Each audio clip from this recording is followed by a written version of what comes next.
saya nampak satu perkongsian yang buat ramai orang berhenti scroll sekejap. Pelakon Rin Rahim kali ini tampil berbeza.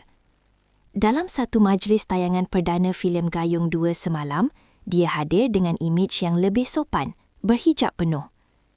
Rin, atau nama sebenarnya Norin Ashikin Abdul Rahim, datang bersama suami. Nampak tenang, anggun, pakai abaya hitam dengan hijab yang dipakai kemas. Simple, tapi cukup beri kesan. Ramai yang perasan perubahan dia sebenarnya bukan tiba-tiba.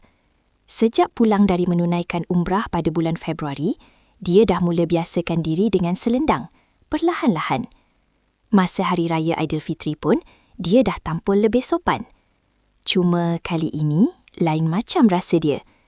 Sebab ini kali pertama dia muncul dengan hijab penuh dalam majlis hiburan besar depan ramai orang industri seni. Dan reaksi warganet pun rata-rata positif. Ramai puji, kata imej itu memang kena dengan dia. Ada juga yang doakan supaya dia terus istiqomah, kekal dengan perubahan ini. Kadang perubahan seseorang itu tak perlu terlalu drastik, cukup perlahan tapi konsisten. Persoalannya sekarang, kalau kita berada di tempat dia, berani tak untuk buat perubahan yang orang lain boleh nampak? Terima kasih kerana menonton Chua Viral TV. Jangan lupa like, komen dan subscribe untuk terus dapatkan update terkini tentang dunia hiburan Malaysia.